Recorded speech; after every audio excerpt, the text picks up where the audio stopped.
bonjour YouTube et rebonjour Twitch. On est sur Twitch. C'est l'été, c'est le début de l'été, il fait chaud. Je sais pas, j'ai eu une idée comme ça ce matin en me réveillant, je me suis dit, plusieurs fois je l'ai fait, mais là, j'ai vraiment envie de me confronter frontalement à ce que je passe le 3/4 de mon temps sur internet à faire, c'est-à-dire critiquer, constructivement ou pas, ça appartient à chacun, mais je suis quand même quelqu'un qui critique. Il serait alors bien culotté de ma part de ne pas supporter ou de ne pas reprocher les critiques. J'ai eu l'idée tout simplement de demander aux gens sur Twitter de me mettre sous un tweet les takes que j'ai fait qui sont pour eux atroces. Un moment où tu regardes mes vidéos, tu regardes mes live Twitch ou je sais pas et tu te dis non, je l'aime bien, mais là, j'ai envie de le monter en l'air. Là, j'ai envie de le niquer. Là, j'ai envie de le prendre et de le...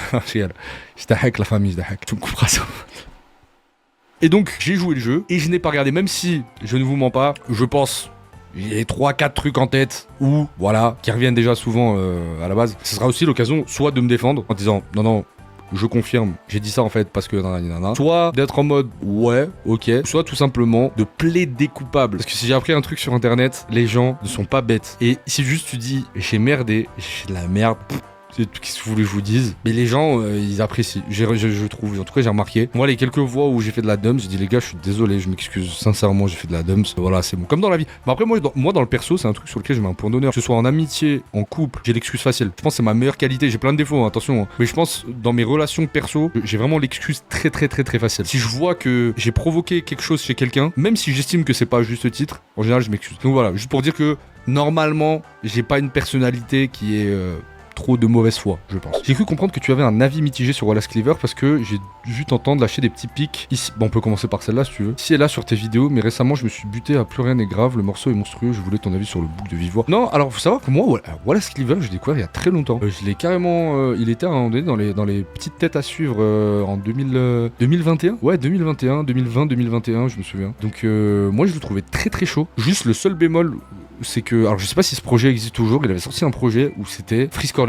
Genre vraiment c'était Frisk Orleans pour les blancs, le flow de Freeze, c'était vraiment abusé. Et donc j'étais en mode ah dommage parce que c'est quand même bien fait quoi. Et puis après il a sorti quelques sons comme ça, j'étais en mode ok bien. Et puis après sa nouvelle DA juste elle m'a fait décrocher. Après en vrai c'était juste pour la vanne Wallace Cleaver, je trouve pas ça immonde. Je le range aux côtés d'un Zamdan. Quoi qu'en vrai un Zamdan des fois il y a des sons où je suis en mode ok je me le prends. Wallace Cleaver vraiment pas. En tout cas pas les récents. On commence avec Nizos. N'essaye pas de dire que tu es le meilleur streamer rap, tu sais très bien que c'est moi, Grosy. On embrasse Nizos qui est un excellent streamer, faut le dire, je m'incline, il est très fort. Et à la base, n'oublions pas que c'est moi qui suis venu sur son rinté et pas l'inverse. Alpha Low, ton avis sur Solsad, je l'ai trouvé trop dur avec ce projet, mais sinon je trouve que tu as pas trop de takes désastreuses. Bon déjà merci. Mon avis sur Solsad, alors moi, c'est vrai que j'ai déjà dit, mais c'est un peu le problème quand tu fais de la critique. Je vais écouter l'album de Zamdan, il y a des gens qui... Quand je dis que j'aime pas Zamdan, ils se retrouvent grave dedans. Et ils sont contents. Ils se disent putain, enfin merci, quelqu'un qui le dit, ça fait du bien. Yanis, quand il dit machin. Il y a des gens qui aiment bien Zamdan. Et là, ils sont genre bon bah j'aime bien Yanis, mais là, je suis pas d'accord avec lui. Ok, ça va, tu vois. Le truc, c'est que des fois, si je suis pas assez sévère avec Zamdan, les gens qui aiment bien que je critique Zamdan vont me reprocher en me disant t'as trop été gentil. Donc c'est toujours un peu compliqué. La critique, il y a un curseur à avoir. Forcément, on peut pas concilier tout le monde. Moi, Zamdan, autant, je sais pas si on va lire d'autres tweets après où j'ai été sévère, ou vraiment j'ai été sévère. Autant Zamdan, je trouve personnellement que je suis pas trop sévère. Genre j'ai vraiment justifié le truc en mode juste je passe à côté. Le seul truc où vraiment je pense que c'est un critère objectif, c'est son écriture qui est vraiment pas très bonne. Vous pouvez me dire bah oui il a pas une écriture de fou, mais en termes d'émotion, de mélo, moi ça me touche et tout et c'est très bien et ça je comprends. Montre Twitter. Ah oui, pardon, je vous montre pas Twitter depuis tout à l'heure, je suis un zinz. Ça fait longtemps que tu n'as pas parlé de Dean Burbigo. Alors, il a rien sorti récemment, mais ses derniers projets, Ojisan 1 et 2 et Saboteur Mixtape Volume 1, tu en as pas du tout parlé à ma connaissance. Alors que tu avais mis dans ton top 10 2020 Cercle Vertueux. Et c'est très vrai ce que tu dis, Ragnar. J'avais énormément aimé Cercle Vertueux. Je crois que je l'avais mis top 2. Ouais, j'avais mis top 2 dans le top 10 2020. Alors, moi, pour le coup, j'ai fait une écoute de Ojisan 2. Alors, déjà, Ojisan 1, je l'avais pas. J'avais trouvé un petit peu... Enfin, j'avais trouvé que c'était un peu un sous-cercle vertueux. En termes d'EP, je trouvais qu'il faisait pas très bien son travail d'EP, même s'il y avait quelques sons cool. Et Ojisan 2, j'avais fait la première écoute, et je crois que c'est une des premières écoutes de la chaîne. Genre, ça va être dans les 10 premières écoutes de projet de la chaîne secondaire. Et j'ai trouvé que c'était vachement décevant. En vrai, je vais vous dire la vérité, même avec le recul, ça aurait dû finir dans un flop. En tout cas, au début, en mode vraiment décevant. Genre, pour moi, ce projet... Et oui, et du coup, la Saboteur Mixtape, pour rebondir aussi, j'ai pas du tout aimé. Vraiment, Saboteur Mixtape, ça me parle pas du tout. Il a sorti un bon album avec Cercle Vertueux, puis après les deux EP et la mixtape, je sais pas trop kiffé. Quand t'as dit que le Monde Chico est le plus grand album de rap FR, j'ai eu l'impression d'avoir regardé 4 vidéos pour rien. Alors, je sais que ça a un peu fait grincer des dents quand j'avais fait mon top 100, mais c'était pas faute d'avoir rappelé à chaque début vidéo, parce que le top 100 est en 5 parties, et c'était pas faute d'avoir dit à chaque fois au début, les gars, c'est mes albums, moi, qui m'ont le plus marqué. J'avais insisté sur ce côté-là dans le top. Après, je comprends, hein, moi aussi, quand je vois un top 10, il y a le dictateur du rap qui avait sorti son top 10, il y avait des trucs sur lesquels j'étais d'accord et des choses sur lesquelles j'étais pas du tout d'accord. J'ai un peu bondi de ma chaise en mode quoi et tout, machin. Donc en vrai, je me mets à votre place, je comprends que même quand le gars dit c'est objectif, t'es en mode bah oui, mais même objectivement, même subjectivement, je comprends pas. Donc voilà. Mais après, le Monchico, moi je trouve que c'était pas non plus en première place. C'était pas une dinguerie. Je pense que qui a fait que le Monchico s'est retrouvé premier et pas des albums comme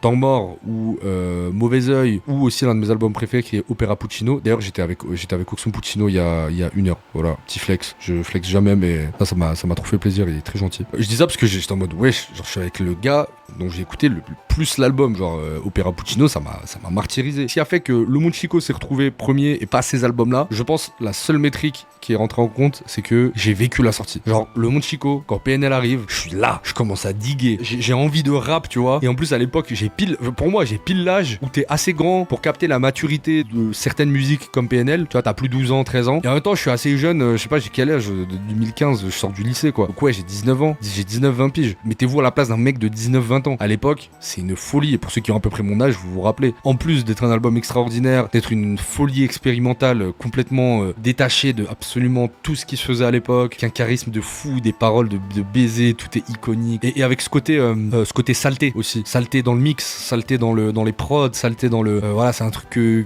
je kiffe. Voilà, ça a fait que c'était... Bah, pour l'instant, vous êtes gentils là. Moi, franchement, les gars, quand j'ai dit je veux me faire exécuter là, je veux du hard, je veux que vous me fassiez transpirer. Le fait qu'on ait des merdes, si en 2025 on s'est pas renseigné sur la situation au Congo, alors ok, c'est important, mais Joe, le prolo en 3-8, il a pas forcément l'énergie mentale de s'y intéresser et que c'est surtout la classe privilégiée bourgeoise qui s'empare de ce combat. Et voilà, alors non pas, je dis pas que c'était pas intéressant ce que vous disiez, mais moi je trouve ça intéressant.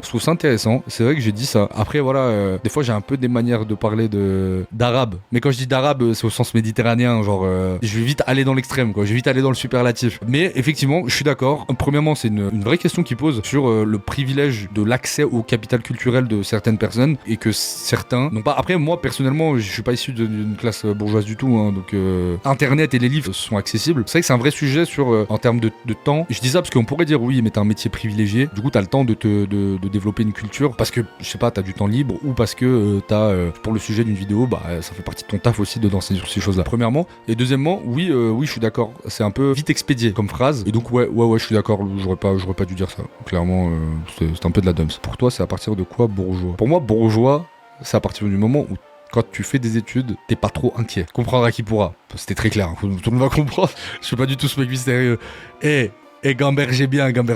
Mais c'est une bonne question. Je pense qu'il n'y a pas la classe privilégiée bourgeoise qui s'empare de ces combats. Mais faut être honnête que accorder du temps, c'est un privilège. Je suis un peu... Alors, je sais pas ce qui a fait que j'ai pu être stimulé à avoir un accès à la culture en général. Je dis pas que je suis un océan de culture, mais bon, par rapport aux Sims moyens, ça, je me renseigne sur plein de sujets quand même. Mais le truc, c'est que je me demande qu'est-ce qui a pu jouer en ma faveur qui n'est pas autre chose que ma volonté. Genre, en quoi c'est déterminé, voilà, d'être inculte ou pas. C'est une vraie question. En vrai de vrai, quand il est issu de la classe populaire, la culture ne vient pas à toi, mais pour autant, grâce à Internet, c'est devenu assez simple de se cultiver grâce à Internet. Mais oui, c'est ce que j'ai dit. Moi, franchement, les gars, mes parents, enfin, dans ma famille, voilà, il y a pas... moi, c'est juste parce que très tôt, ma mère, elle a fait un move. Je pense que ça a joué en ma faveur. C'est que tous les mercredis, c'était journée bibliothèque. Genre, et je me souviens, j'avais une faim qui était pas possible de combler. Et je dévorais tout, genre tous les mangas, les bandes dessinées. Moi, vous me dites une bande dessinée, là, je l'ai lu. Genre, même des trucs niche. Enfin, pas niche, mais genre Benoît Bricefer, Mafalda, Calvin et Hobbes. Les trucs un peu niche en France. Enfin, c'est connu en vrai, mais moi, je lisais tout. Les Astérix et Obélix, j'avais lu tous 10 000 fois. Boulet Bill, Gaston Lagaffe, Spirou, le petit Spirou. Je lisais tout. Et après, je commençais à capter les livres, les romans et tout, Harry Potter, Narnia, nanani, nanana. Et après, bah voilà, après tu progresses, tu vois, tu commences, ok, c'est bien de lire, un peu Victor Hugo, ok, en classe en plus on t'apprend ça, un peu de théâtre, tu kiffes Eugène Ionesco, Rhinocéros, les petits classiques, Et en vrai, je pense que c'est juste une question de curiosité. En tout cas, je me trompe peut-être, hein, c'est pas un sujet que je maîtrise, mais j'ai pas l'impression que le capital culturel, c'est un truc ultra sclérosé. Et moi, personnellement, je ne complexe pas quand je suis à côté de quelqu'un qui a eu la chance d'avoir des parents riches, qui l'ont mis dans une école de riches, où on t'apprend c'est qui Rembrandt, on t'apprend c'est qui machin, et puis qui sait argumenter dans une conversation, qui sait se justifier, compliqué, qui sait machin, qui a la tchatch, etc. Moi, je connais plein de gens qui sont pas issus de ces milieux-là et qui mettent des tempêtes à des bourgeois, ça c'est évident. D'ailleurs, SO à la scène dans Will Hunting, putain, j'ai envie de la regarder, rien d'en parler. Vous avez allumé Beya alors que l'album est très cool. La vie en violet, c'est littéralement l'inverse. L'album est pittoresque et vous lui trouvez quand même du bon, sinon le reste, je suis souvent d'accord, force. Alors Beya, je vais pas enfoncer le clou encore une fois pour la simple et bonne raison que j'ai trouvé l'album tellement pas bon que je l'ai jamais réécouté. J'aurais dû, là, peut-être c'est ma faute, mais je l'ai jamais écouté. Donc je vais pas dire, non, je confirme que c'est trop de la merde et tout. J'avoue, je suis resté à ma première écoute parce que j'ai tellement eu la flemme de le réécouter, j'ai trouvé ça tellement pas beau en termes de mix, en termes de... Il y avait trop d'idées de mauvais goût pour que je puisse le réécouter. Ensuite, concernant La vie en violet, bon bah oui. Ça, je crois que c'est le débat que j'ai le plus IRL quand je croise des gens, en mode, je sais pas, j'ai dit ce que j'avais à dire sur La vie en violet. Moi, je vous souhaite sincèrement une 14e écoute où d'un coup vous prenez le projet en mode vous captez la vibe, parce que en fait tout est une question de si tu captes la vibe ou pas, ce qui me fait dire que peut-être qu'en fait Zamdan c'est juste moi qui ai pas capté la vibe, c'est possible, hein. Mais voilà, c'est pas le meilleur album d'Ateyaba. Je suis d'accord que c'est décevant pour un retour, mais moi c'est vraiment premier degré, c'est un album que je me lance assez souvent encore aujourd'hui et je fais pas semblant. Au suivant, pittoresque, on dirait Niska quand il a pris le mot quiproquo. La take sur Tariq Azouz et la fève, je suis corda, j'avais pas la vision et le fait que tu te manges pas Zequin alors qu'on a les mêmes références, je comprendrai jamais, c'est vraiment le crack qu'il pensait être. Alors récemment je suis tombé sur le feat d'OC Zequin et j'ai trouvé bien en vrai. Je trouve qu'il y a le Colors de Zequin qui est vachement bien. Et après, je passe un peu à Teco Zequin. Et pourtant j'ai essayé. Un mec comme Joa Green, je peux expliquer pourquoi j'aime pas. Et je vois où il veut en venir. Et juste ça marche pas sur moi. En fait, Zequin, c'est vraiment genre... Je dis pas que c'est nul, hein, mais je vois pas ce que vous voulez me vendre chez lui en fait. Genre, je capte pas. Et en plus, j'avoue, les takes qu'il a fait plusieurs fois m'ont un peu déchauffé. Alors bon, je trouve que ça a pas l'air d'être un mec très méchant, mais en même temps, des fois, il s'essaye à des sujets un peu trop sable mouvant et il se fait manger et du coup, bah, ça lui fait faire des takes caca et ça m'a un peu. Mais bon, ça pour le coup, c'est purement personnel.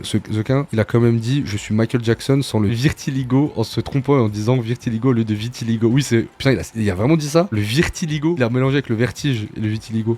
Zequin, ça rentre pas une oreille, ça ressort par l'autre. Un peu pareil, ouais. J'ai l'impression que Zequin, c'est un Young Thug réchauffé au micro-ondes. Ouais, c'est ça un peu. Il y a cette vibe là, un peu la new wave quinri des années 2010. Genre, mais du coup en français. Enfin, je sais pas, ça sonne bizarre. Je suis pas très fan. Après, les takes moyennes, on les reproche surtout aux artistes qu'on aime pas. Peut-être, je pense, ou t'as pas tort en vrai, hein. T'as pas tort parce que je pense que il y a des artistes que j'aime pas. Ateyaba, voilà quoi. Il a fait des takes vraiment cata. Mais disons, je vois ce que tu veux dire, mais moi ce que je voulais dire c'était plus, ça m'a moins donné envie de me créer l'élan d'aller me forcer à écouter pour peut-être me le prendre en fait. C'est plus ça, tu vois. Après effectivement, je suis d'accord avec toi, une fois que t'es installé dans l'univers de l'artiste et que tu kiffes et à faire des takes de merde en mode qu'est-ce que tu veux que je te dise, les tweets d'Ateyaba, oui. Les positions des albums de Nekfeu dans le top 100 parce qu'ils ont eu un impact dans le rap FR. Vu que c'était un top personnel, je trouvais ça débile de ramener ce genre d'argument, surtout pour placer Nekfeu devant des albums importants que j'imagine t'apprécies plus. Ok, alors je me souviens pas trop de ce que j'ai dit, j'avoue, sur les albums de Nekfeu. Je crois que j'avais mis Feu vraiment genre entre 100 et 90 et Cyborg je l'avais un peu mieux placé parce que c'est un album que j'ai beaucoup écouté. Mais en fait oui, je dis que ça a impacté une génération, mais je dis pas que ça a été pris en compte dans ma notation. En mode t'as mis Nekfeu pour la culture alors que t'aimes pas. Non, c'est juste que plus le temps passe et plus je trouve que c'est corny et des fois pas très bien écrit et tout.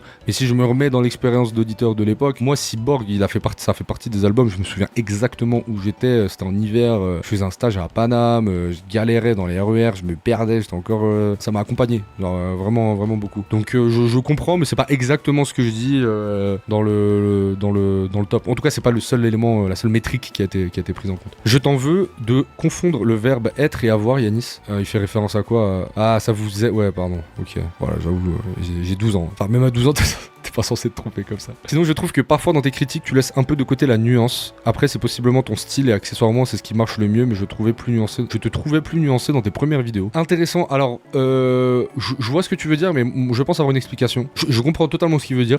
Pour moi, ça s'explique par le fait que en réalité, mon aspect critique, c'est beaucoup fait, en tout cas ces derniers temps, c'est beaucoup fait via Twitch et via les premières écoutes. Et généralement, le jeu des premières écoutes et de Twitch et du direct et du react, c'est pas un terrain fertile à la nuance. pense. Et en réalité, je dis ça parce que sur YouTube, sur la chaîne principale, donc en vidéo préparée, etc., bah, ça fait longtemps que j'ai pas fait de critique en vrai. Les derniers albums, projets que j'ai critiqués, c'était soit dans le flop, soit sinon ça date. Genre, c'était Nouvelle École, les trucs que je dézinguais à l'époque. Mais en fait, oui. Donc je comprends ton ressenti, mais disons que c'est juste le changement de canal et le moyen d'expression qui fait que t'as l'impression que je suis nuancé. Après, j'essaie toujours de l'être quand je le fais, mais c'est vrai que c'est plus difficile en une écoute. J'ai l'impression que quand tu es déçu d'un rappeur que tu appréciais avant, Damso, Dinos, etc., tu cherches absolument à les éteindre comme ils devaient être, soit géniaux, soit immondes, rien entre deux. Je sais pas si c'est clair, mais pour le reste, merci de ta BG. Moi, j'ai pas l'impression, j'en veux pour preuve. J'ai menti de Damso que, mine de rien, j'ai été plutôt positif, et avec le recul, je le suis toujours. Genre,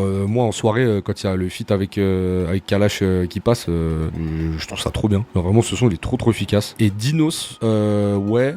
Mais pareil, son feat sur l'EP de Isha, on s'est écouté la semaine dernière et j'ai fait wow, j'aime trop. Donc en vrai, j'arrive à rester honnête, mais peut-être qu'il y a un peu de ça aussi. Effectivement, à force de déception, genre je suis en mode, je sais pas, c'est comme quand ta meuf elle te boude, tu vois, t'es en mode, mais si tu veux me récupérer, va falloir faire un peu plus que ça, mon coco, tu vois ce que je veux dire. Va falloir que tu donnes un peu plus là. Parce que le bouquet de fleurs à 27,50€ avec 10€ la promotion, parce que t'as mis que c'était le jour de mon anniversaire quand t'as fait le compte sur.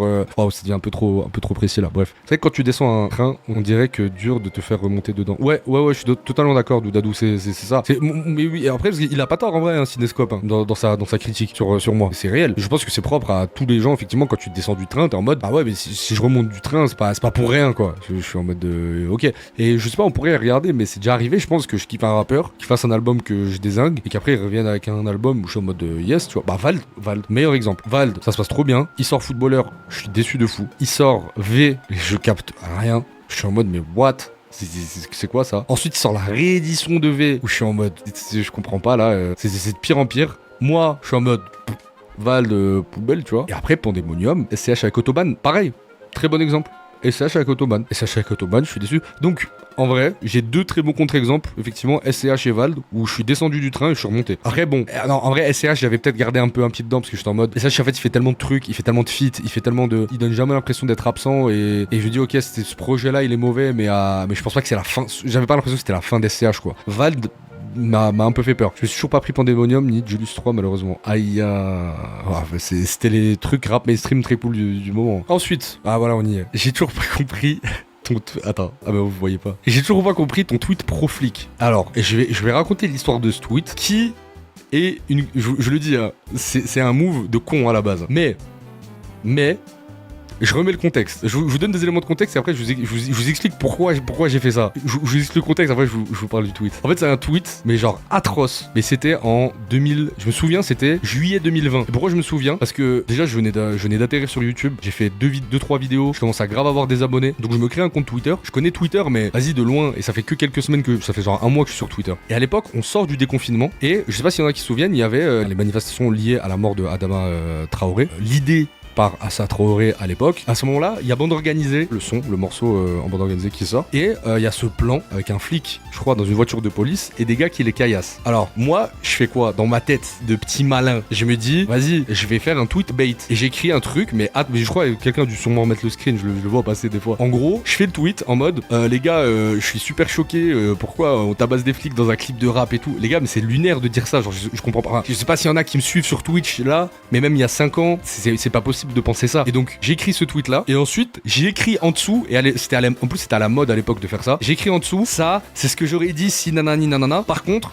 je pose le sujet et en fait je dis quoi? Je dis que en gros, comme dans le clip au début, il y a 10 000 placements de produits pour Otakos, des placements de produits pour je sais pas quoi, des jeux d'argent, des jeux de casino, des jeux de machin. Et donc je fais un espèce de tweet trop bizarre, un thread en 3-4 tweets où j'explique que en fait, je comprends pas pourquoi des gens pas très politisés, Zama pas très politisés, tu vois, dans le clip, qui parlent jamais de politique, qui s'en battent les couilles, qui font des promos, qui sont en mode ultra capital, machin et tout, avec les marques, les trucs, d'un coup, pour porter un propos rap dans un clip Zumba, ils vont faire genre ils sont anti-flics. Take de merde.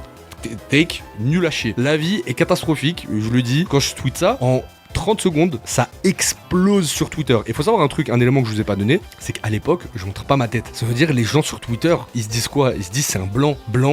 média rap, c'était fini. Genre moi, je commence à voir un RT, 2 RT, 3 RT et je panique, je suis en mode oh là, attendez les gars, faut lire le message en dessous, les gars, attendez, non, pardon.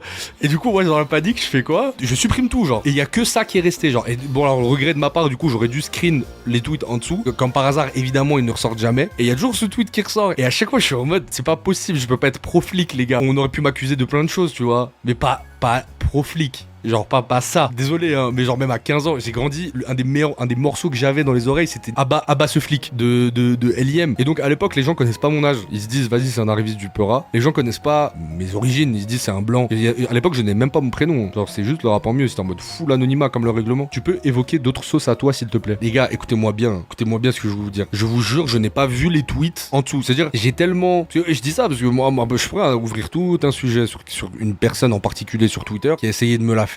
Ces personnes-là, je sais pas, pour une raison que j'ignore, c'est une personne en particulier me fait passer pour genre Zahama, je suis un infiltré dans la gauche, tu vois. Pardon, hein, mais en plus c'est des blancs qui disent ça. Genre des blancs, ils vont me dire à moi, ils vont m'accuser. On dirait presque l'affaire Dreyfus. Genre. Et ça, c'est un truc, genre moi personnellement, ça m'a pesé. Je me suis dit wesh. Et la réalité, c'est que même moi, j'ai longtemps réfléchi et même si franchement, j'apprécie pas particulièrement son contenu ni pas mal de choses qu'il a dit et tout. Mais la vérité, c'est que moi, je suis assez d'accord avec les gens qui disent la pureté militante, ça n'existe pas. Et un mec comme TPZ, quand il dit je suis né dans un truc Sistra, dans un contexte Sistra, et j'ai été machin, Marine Le Pen, nanani nanana, mais j'en suis sorti et aujourd'hui je sais machin, bah moi je veux bien lui donner le bon soupçon. Et moi, c'est un sujet, j'en avais beaucoup parlé avec des gens de gauche. C'est genre, mais en fait, le but des gens de gauche, c'est pas se faire valoir moralement et de s'élever moralement le plus possible pour être le plus de gauche. Je suis de gauche, regardez la gauche. C'est pas ça la gauche, les gars. C'est déplacer la fenêtre d'Overton. C'est amener des gens qui pensent comme ça, à me remettre les choses en perspective et en fait à ce qu'ils se disent ouais ok je pense plus comme ça, genre. Et ça c'est un truc moi personnellement qui m'a toujours empêché de rentrer dans les milieux militants, c'est ce truc là de concours de qui aura la plus grosse teub de gauche, genre. Moi ça je déteste. Bref, désolé hein, je veux bien peut-être que mes takes en tout cas mes takes politiques sont pas toujours éclairés dans le sens je suis pas un activiste professionnel, je suis un mec qui parle de rap, ça veut dire c'est l'avis politique d'un mec qui parle de rap, ça vaut ce que ça vaut, tu vois. Mais j'ai l'impression que peut-être avec Andy on est un peu les seuls dans le YouTube rap ou dans le contenu rap, avec Nizos aussi, à quand même avoir un propos qui est orienté politiquement et à faire des takes. Et même moi, et le pire c'est que si vous regardez mes vidéos, même en 2020 je faisais des crottes de nez à l'extrême droite ou des trucs de gauche et tout machin. Et en fait moi je me dis mais c'est trop drôle parce que genre pro-flic, je déteste les flics même en Algérie les gars, genre j'ai vu des dingueries, genre c'est parce que moi je comprends pas. Mais d'ailleurs ce qui est devenu une blague quasiment, parce que même Yerim la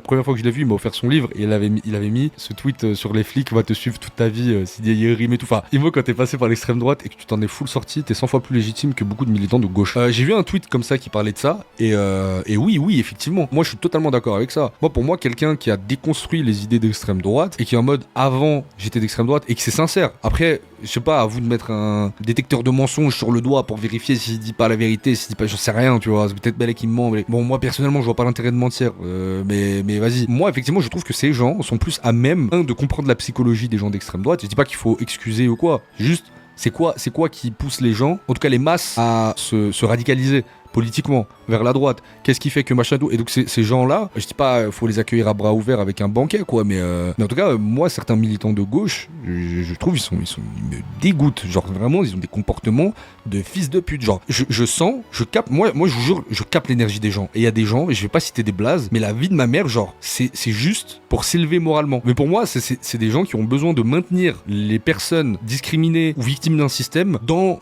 le système pour que eux puissent continuer à s'élever moralement, parce que sinon en fait ils ont plus de gaz et les gens ont besoin d'avoir des personnalités et eux ils ont pas de personnalité. C'est comme je sais pas, c'est comme la religion, c'est comme le sport, c'est comme en fait les gens, c'est humain, hein, c'est dans c'est la pyramide de Maslow, ils ont un besoin d'appartenance, voilà, ils ont besoin d'appartenir à un truc. Alors il y a des gens, ils ont pas de personnalité, ils ont pas d'amis et d'un coup ils découvrent les milieux militants de gauche et ils ont un capital social avec des gens, ils ont l'impression de s'élever moralement et d'être les gens bien, et tout ça c'est juste la forme. Mais ça c'est un truc qu'on retrouve aussi dans la religion, hein. T'as des religieux, moi je les connais, des CLFI, ils sont là, grosses beubars comme ça et tout machin. Ouais, le gars il connaît rien, il y a pas de spiritualité quand tu lui parles, tu vois. Lui c'est juste l'artifice qui l'intéresse, c'est juste la posture, c'est juste avoir des gens, avoir des frères avec qui ils sont machin et tout. C'est ça qui l'intéresse. Moi je pense que on pourrait pousser l'analyse sociologique, même anthropologique beaucoup plus loin. Les gens aiment être dans des groupes et ont besoin de rester dans des groupes, et la gauche n'existe, en tout cas le militantisme de gauche n'existe que s'il y a des gens qui ont besoin qu'on milite et si le monde va mal. Dans quelle mesure certaines personnes ont besoin besoin de maintenir le monde dans le mal. Est-ce que si le dieu des activistes de gauche, c'est-à-dire Bourdieu, les gens de gauche, enfin, on estime que on est déterminé, dans quelle mesure un mec d'extrême droite, il est déterminé aussi par son contexte et par sa famille et qu'il en sort, je sais pas. Et en même temps, je trouve ça quand même un petit peu, pas insultant, mais il y a tellement, je connais tellement des blancs qui font les vraies choses, qui sont issus de familles cisdra de zinzin, et ils ont pas une once ni à 0, ni à 5, ni à 10, ni à 20 ans de racisme ou de droitartisation. J'ai ouvert un gros sujet, à la base on parlait de mon pseudo amour pour la police. Moi je trouve que c'est pas les policiers qui sont le problème, c'est la hiérarchie qui pousse à la faute par la pression et le manque de formation. Oui, c'est le système, c'est l'appareil judiciaire, on va dire, qui pose problème. En tout cas, le bait sur Twitter, ça paye pas. Et ça, moi j'ai appris, il y a des gens, et quand je dis des gens, eux ils me font croire que c'est des gens, mais en fait c'est deux ploucs, hein. Je vous le dis, hein. C'est ça que j'ai capté. Ils veulent me faire. Genre, mais quand je vous dis ils veulent me faire, c'est genre, ils veulent me faire salement. En mode, ils sont en train de monter un dossier contre moi, mais genre, mode, je suis Mohala Squad, tu vois. Et leur argument, c'est, il est pro-flic, et du coup, c'est un infiltré qui fait croire qu'il est à gauche, alors que c'est un mec d'extrême droite. D'accord. C'est beaucoup d'investissement quand même pour un infiltré. J'espère que je suis bien payé. Et ils disent que je soutiens des gens problématiques, genre Ateyaba. Mais voilà. Mais après c'est des gens. Franchement, c'est des gens. C'est la même personne qui a épinglé Andy, parce que Andy une fois il a fait une take en disant McFly de McFly et Carlito, et comment il s'appelle, je sais plus quel acteur français là. Bah en fait c'est pas parce qu'ils sont connus que ça justifie de les harceler. Voilà, il a juste dit ça, tu vois. Et la personne de qui je parle, elle a dit oui.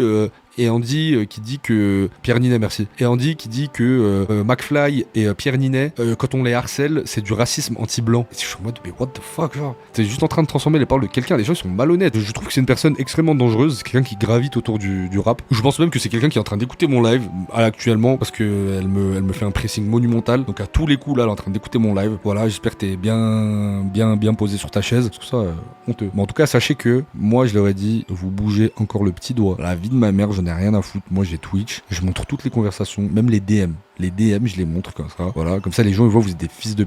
C'est des gens, ils ont le cœur noir. Bref, Yanis qui va plainter encore une preuve qu'il est pro-flic. Mais c'est vrai, voilà, ça sera la boucle est bouclée. Il y a 3-4 jours, j'ai vu passer sur Insta un clip de toi qui parle de Frapcore. Je comprends, c'est pas ton style de musique favori, mais dire que c'est de la musique pour les gens qui boivent de la bière froide, j'ai pas compris le message. Je crois que quelqu'un me l'a déjà reproché, ça. Je rigolais, hein. J'ai aucun jugement sur aucun genre musical, hein. C'est comme quand je dis, ah ouais, ça c'est de la musique de quelqu'un qui fait ça. Je caricature. Mais évidemment, c'est jamais à prendre au premier degré. Si vous aimez de la musique, écoutez de la musique. Comme quand on écoute l'album Pandemonium Reloaded de Vald et que je mets des festivaliers techno sous bière qui danse, ça me fait rire. J'ai aucun jugement sur aucun genre. Je te trouve beaucoup trop sévère avec Rod Débloque. T'avais dit en live qu'il te faisait absolument rien. Je t'invite à écouter ce son, à oser me dire qu'il n'y a pas une line ou un schéma de rime qui te procure une émotion. Allez, tu sais quoi, j'écoute. Mais j'ai pas été trop sévère avec Rod Débloque, hein. J'ai juste dit que ça me touchait pas. Je trouve pas que c'est de la merde du tout, il rappe bien, hein. Autoproclamé rien du tout.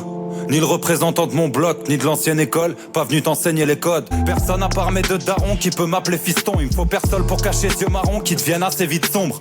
Regard sanglant c'est la zèbre, yeux brillants c'est la selle. Ouais, c'est pour te dire la vérité, ça n'a pas changé mon avis sur Rod Débloque, mais je trouve ça bien. Je pense savoir ce qui fait que j'accroche pas des masses aussi, c'est un peu le style de rap, mais en plus moderne et revisité, de mecs comme Hugo TSR ou des gars qui débitent comme ça. En fait, je crois que moi j'aime bien les rimeurs stylés. Genre, c'est bien rimé, mais aussi le faire de manière stylée, avec un espèce de panache comme ça. Et des fois, quand c'est trop brut comme manière de poser, peut-être que ça me touche moins.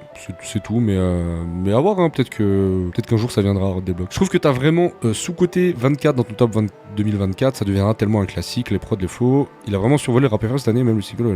Ok, ouais, je l'ai pas mis dans mon top 24, mais j'aurais pu le mettre dans mon top 15. Hein. Je trouve que c'est quand même et c'est évidemment un des meilleurs projets de l'année objectivement. Est-ce que 24 va devenir un classique? En vrai, j'ai pas l'impression. Hein. L'avis que tu avais sur les médias rap et les rappeurs, genre qu'ils vous ont trop ignoré, je sais pas quoi, autant je regarde beaucoup de médias rap, autant vous passerez toujours 1000 fois derrière les artistes. Vraiment, faites vos bails, mais en vouloir rappeur de pas vous caler, je sais pas. Alors, oui, effectivement, j'avais dit ça un jour, mais faut savoir un truc, c'est que moi, quand j'ai dit, je crois que quand je dis média rap, je pensais pas forcément à moi. Dans le sens où moi, je me doute bien que je veux pas chouiner. En vrai, la réalité, je vous dis, c'est pas le truc que je préfère le plus, faire des trucs avec des artistes. À part quand vraiment il y a une bête de connexion et qu'on parle et que ça donne lieu à une conversation grave stylée, grave intéressante et tout machin. Mais genre la dernière fois, Dimé, c'était grave cool et tout. Enfin, en vrai, la plupart que j'ai fait, que ce soit Myro, parce qu'on se connaît perso, donc je sais que ça, en termes de conversation, ça va être bien. Dimé, pareil. pareil, je le connais. Al-Walid aussi. Enfin, voilà, des gens avec qui. Mais sinon, en vrai, je sais pas, moi, je disais plus ça dans le sens, à un moment donné, les interviews, c'est devenu plus bankable et d'un coup, plus aucun rappeur a fait d'interview. Je me souviens d'une période où même Mehdi Maizi, le code, tu sentais, il tirait la corde pour inviter des rappeurs, quoi. Le fait que tu dises que Ateyaba est meilleur que Keukra, pour ça passe pas. Keukra est un génie de la musique et je serais capable de vous faire. Ça, c'est trop une phrase que j'aurais pu dire. Keukra est un génie de la musique et je serais capable de vous le démontrer de manière scientifique. Ouais, alors faut savoir que moi je suis un grand fan de Keukra, donc je suis d'accord avec toi sur l'aspect, il est monstrueusement fort, mais pour moi objectivement Ateyaba est quand même meilleur. Moi je peux pas ne pas imaginer que mine de rien Ateyaba il a quand même eu un impact sur Keukra. Ateyaba c'est game changer, pas Keukra. Ouais, en vrai clairement. Et surtout en plus les sons de Keukra qui ont leak de l'époque, t'es en mode ah ouais, t'y étais pas encore. C'est-à-dire, il marchait même pas à 4 pattes, Ateyaba, il était déjà en train de taper un sprint. Donc, je peux comprendre qu'on ait une préférence pour les deux. Après, sur des critères purement objectifs, même en termes de vente, hein, je sais que c'est pas un argument, les ventes, mais même pas en termes de vente, mais en termes de reach. Ateyaba, il allait beaucoup plus loin que incompréhensible comme Hamza est insensé par ici, ce n'est que mon avis. Monsieur Anis, ça, c'est pour les unpopular opinions. Mais, alors, les gens ont quand même été un peu déçus par le projet d'Hamza. Hein. J'ai pas trouvé que les gens l'ont autant encensé. En tout cas, c'était pas, même si je sais que Twitter c'est pas le baromètre le plus fidèle, mais à l'époque où sincèrement sort, la hype sur Hamza elle est folle. Là sur Twitter, plus personne parle de l'album de Hamza, j'ai l'impression. Je trouve que ton public, voilà, c'est pour vous celle-là. Je trouve que ton public fait trop les connaisseurs, ingénieurs du son à critiquer le mix alors qu'on écoute du rap et le rap c'est meilleur quand c'est mal mixé avec un DJ qui hurle dessus sur des mixtapes en MP3 ou en freestyle à la d'une Cléo 2, vous nous faites chier. Mais moi je suis d'accord avec ça en vrai, je l'ai toujours dit hein. Et j'ai pas l'impression qu'il y ait des bandeurs de mix. C'est juste, en fait, je trouve que Damso, quand il sort Beya, en fait, il y a mal mixé. Voilà, ouais. Je sais pas, hein, je vous donne un exemple, mais c'est peut-être c'est pas objectif hein, comme critère. Hein. Genre là, on met ça. C'est que le temps ne guérit pas. Quand l'âme est blessée sur le chemin, ça laisse des traces depuis l'enfance. Et la mémoire n'a... Voilà, on dirait qu'il a enregistré dans son mobilhome, c'est pas beau. Peut-être parce que j'ai des attentes d'un album aussi. Alors que ça, je pense qu'on peut pas faire pire en termes d'enregistrement. Et ben, ça a fait tout son charme.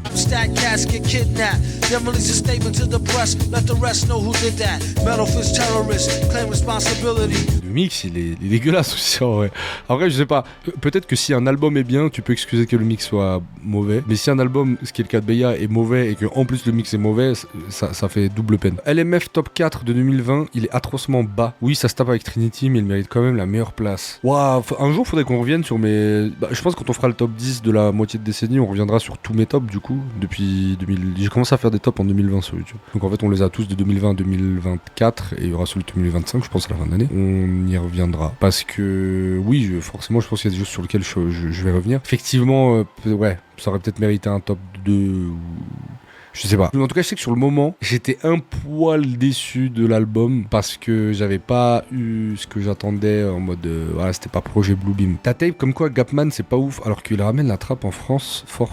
J'ai pas le souvenir d'avoir dit que Gapman c'est pas ouf. J'ai peut-être dit que j'accrochais pas de zinzin, mais moi en plus je le trouve fort Gapman quand il rappe. Il a une bête d'attitude et tout. Non. T'es trop tranchant dans tes avis, tous. C'est soit incroyable, soit éclaté, souvent éclaté. Faut accepter qu'un projet est parfois moyen, mais ça fait moins l'impression donc tu dis pas pardon, je suis pas d'accord les gars. Je suis vraiment pas d'accord avec ça. Parce que en réalité, moi je trouve au contraire que si tu regardes, franchement, vas-y t'es quoi, on fait un test hein. Hamza, plutôt bien aimé. Ça, j'ai bien aimé. Ça, j'ai trop aimé. Ça, bon ok, j'étais en transe. Voilà, Théodora. Bon là, effectivement, c'est un extrême caca. Là, j'ai pas trouvé que j'ai descendu l'album. Je dis vas-y, Al Capote, ça m'a saoulé. En vrai, ciao, je me trouve pas extrême. Zamdan, comme d'hab, ça on a adoré. Ça, je trouvais que c'était simple. J'ai dit c'est bien quoi. C'est juste ça me touche pas comme un fan de Sur la Lune est touché, mais ça va. Là, j'ai dit qu'il y avait à boire et à manger, donc plutôt mitigé. Ça, franchement, je suis pas d'accord. Et d'ailleurs, c'est d'ailleurs le problème, c'est que oui, moi, ça m'arrangerait à chaque fois de faire exprès d'avoir un avis extrême ou l'autre, parce qu'en vrai, effectivement, la nuance, c'est pas ce qui fait le plus cliquer, mais moi, je fais une première gauche, je donne juste mon avis, et la réalité, quand tu regardes, en fait, c'est juste que les vidéos sur lesquelles j'ai un avis tranché vont faire plus de vues, mais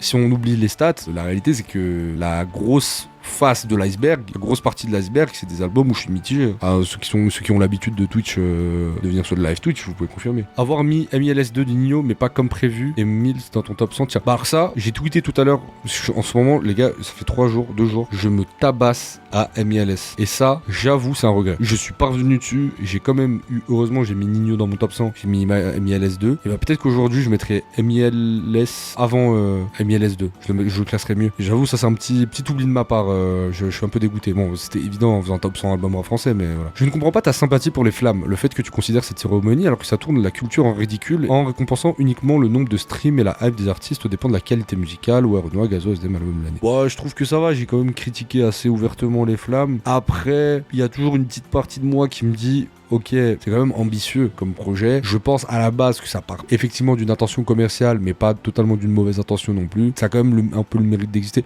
J'ai pas l'impression que le but des flammes, c'est de tourner en ridicule la culture rap, tu vois. C'est juste, bah, à l'arrivée, comme ils ont été ambitieux, ça marche pas comme ça devrait marcher. Et je crois que ça va s'arrêter là, il va pas y avoir de 4. J'ai entendu, mais c'est peut-être juste des bruits de couloir, je sais pas. T'as critiqué un BTS de Tonon et c'est pas bien, on a déjà rien comme étude à faire dans le coin, laisse-nous au moins ça.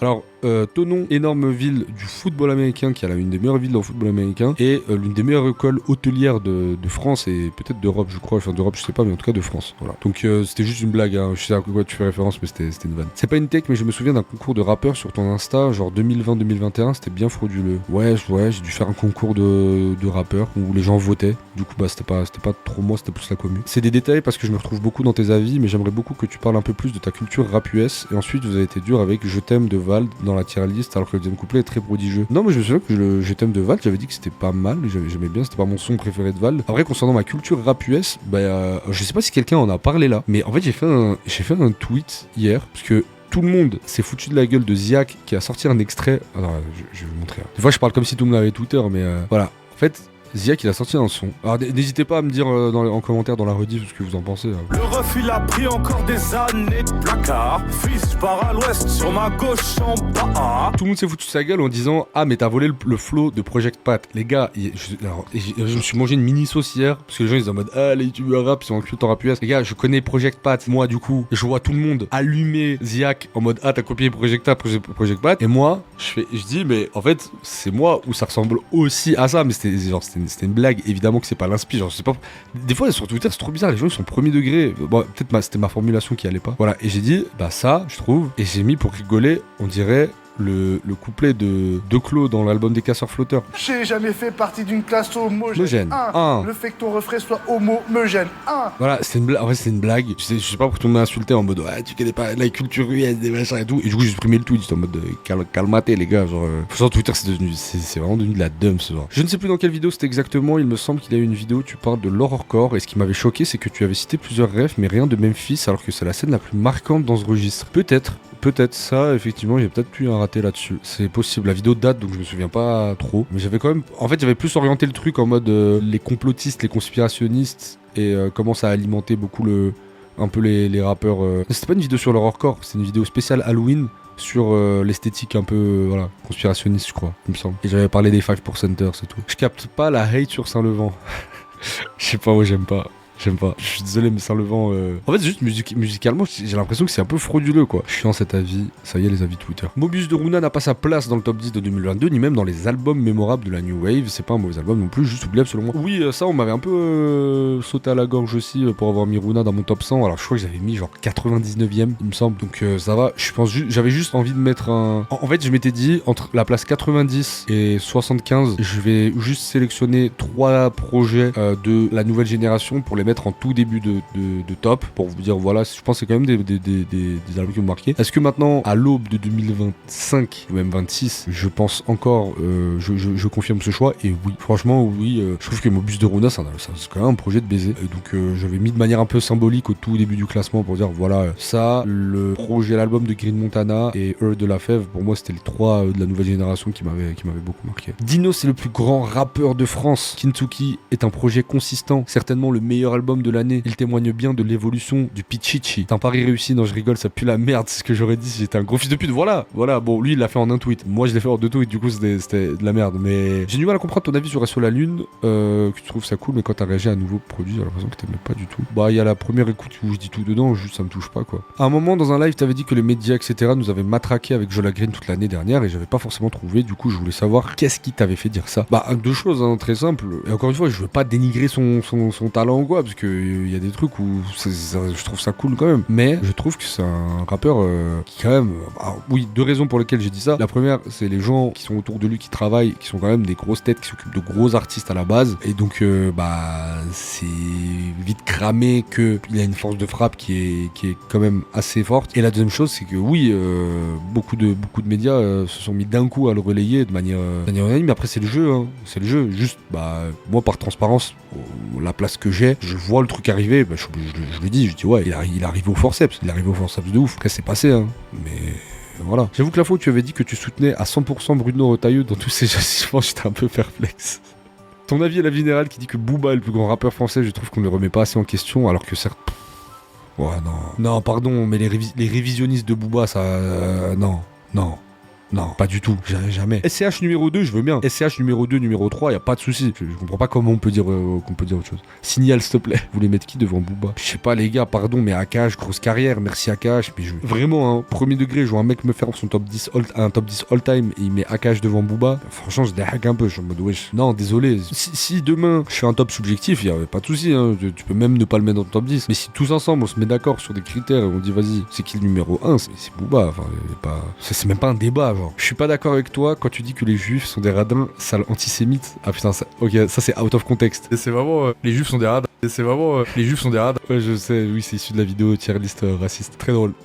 Ta pire erreur de carrière est de pas encore avoir lu la fanfiction avec Mario, putain. En plus ça, je le mettrais sur la chaîne secondaire et tout. Putain, j'ai zappé. T'aurais dû me rappeler, je l'aurais fait tout à l'heure. La tier list des sons de SCH, tu m'as donné envie de mourir. Je plaide coupable. Vraiment sur celle-là, là effectivement, je plaide coupable. C'est assumé.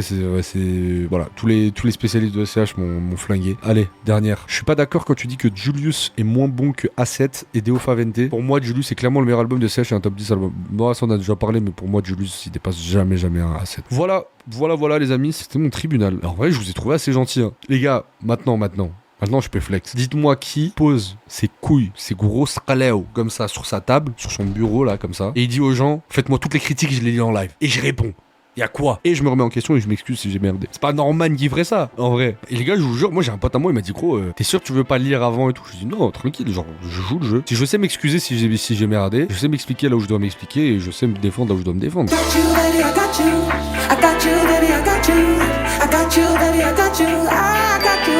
I got you.